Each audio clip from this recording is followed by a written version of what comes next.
I'm Nikki Sizemore. Welcome to my kitchen. Today we are making a super easy and versatile green sauce. So you know when you go to the grocery store and you buy a bunch of herbs, but you end up only using a tablespoon or two, and then the rest of the bunch eventually goes to the trash or the compost bin?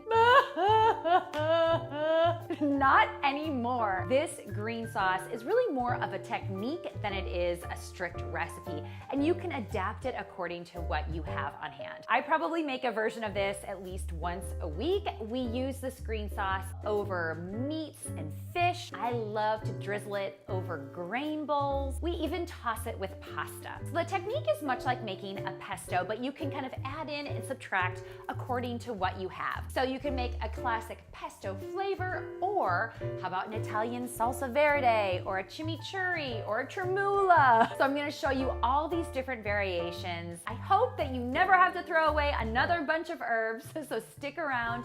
Let's head to the kitchen. Before we get started, let's talk about how to store herbs, because we do want them to last as long as possible.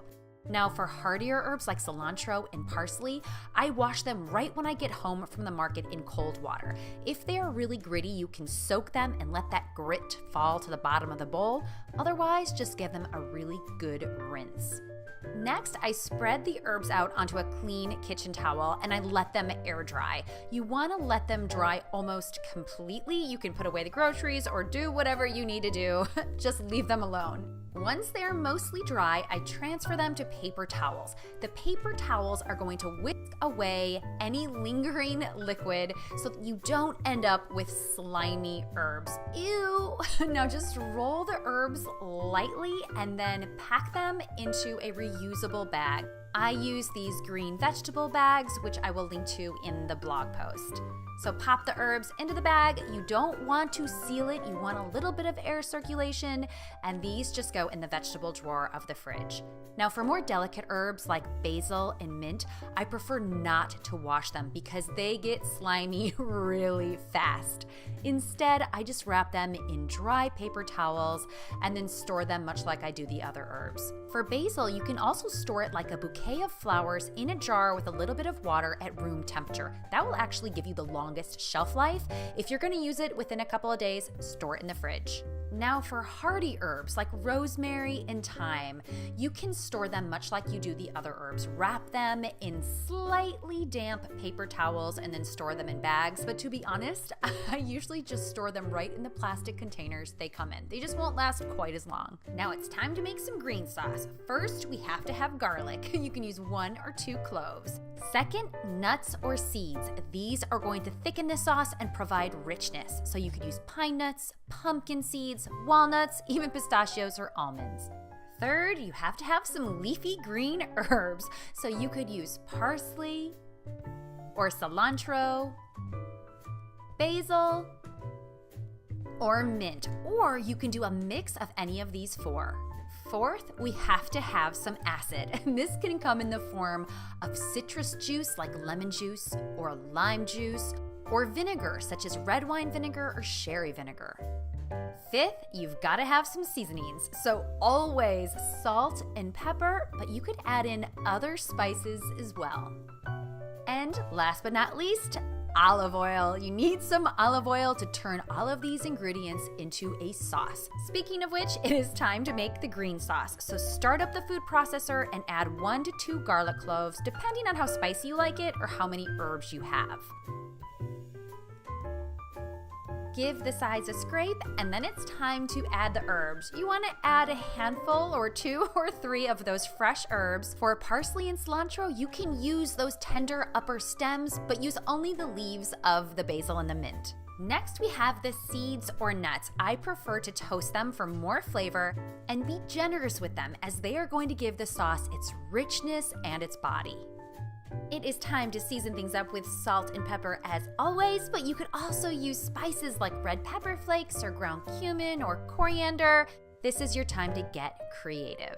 This is a dairy-free vegan green sauce, but trust me, you won't miss the cheese, although stick around because I will show you some variations that do use cheese. Pop the lid on and we are going to process these ingredients until they are finely chopped. Now for the acid component, start with the juice of half a lemon or half a lime, or if you're using vinegar, start with a half teaspoon or a teaspoon. Remember, you can always add more, but you can't take it out. You have the option at this point of adding a tablespoon or two of water. Water will give you a lighter, less heavy sauce, but it's totally optional. If you prefer, you could do a full oil sauce instead. Speaking of which, it is time to drizzle in our extra virgin olive oil. Remember, this is not a strict recipe. You can add as much oil as you think the sauce needs. It should be spoonable, and most importantly, it should taste delicious to you. I'd like to give it one last scrape along the sides and then blend it again just to make sure that everything is evenly incorporated. Okay guys, it's judgment time. This is the most important step. Taste it. You're tasting to see if there's enough salt and pepper. I think this needs a touch more salt. And you're thinking about the balance between the acid and the oil. So if the sauce tastes a little dull to you, another spritz of that lemon juice or lime juice or vinegar will brighten it up and will make it come to life. I'm going to show you a few different ways that you can use this sauce in just a minute, but first of all, let's talk about some variations. First, let's make some pesto. Ditch the cilantro, but you could use parsley, basil, or mint to make pesto. Add in grated Parmigiano Reggiano cheese, or grated Pecorino Romano, or a mix of both, and there you have a classic pesto. Next, let's make an Italian salsa verde. Take away the basil and the mint, add in some more parsley, that's going to be the base for this sauce. Swap out the lemon juice for red wine vinegar and the pine nuts for walnuts. Add in some dried oregano, some fresh rosemary or thyme if you happen to have them, and an anchovy or two. Trust me on this, you won't taste it, but it'll add a ton of dimension to the sauce. Next up, we have chimichurri. Take away those anchovies, woody herbs, cheese, and walnuts, and add in cilantro, shallots, and some jalapeno pepper for some heat. This is a zesty, vibrant sauce that is delicious on meat and fish.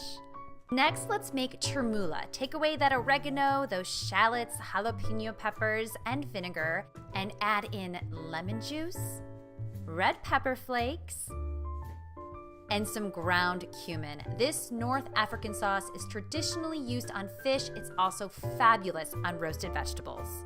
Last but not least, we are making a coconut chili sauce. Take away that cumin, those red pepper flakes, and the parsley, and add in fresh mint. Swap out the lemon juice for lime juice, and add pumpkin seeds, shredded unsweetened coconut, and some honey. You can also throw a jalapeno pepper in here as well.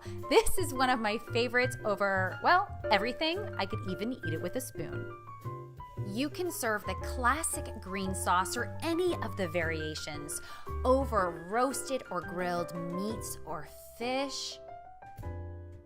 It is delicious over grain bowls with any kind of vegetable, whether we're talking peas and asparagus in the spring or roasted squash and carrots in the winter. You can even toss it with pasta or throw it on your next panini or grilled cheese. To store the sauce, place a piece of plastic wrap directly on its surface. This will help prevent the delicate herbs from browning, and pop it in the fridge. Thank you guys so much for tuning in. I hope you feel inspired to use up those herbs. Don't forget to subscribe below for more tips and easy recipes from my From Scratch Fast Kitchen. I'll see you next time.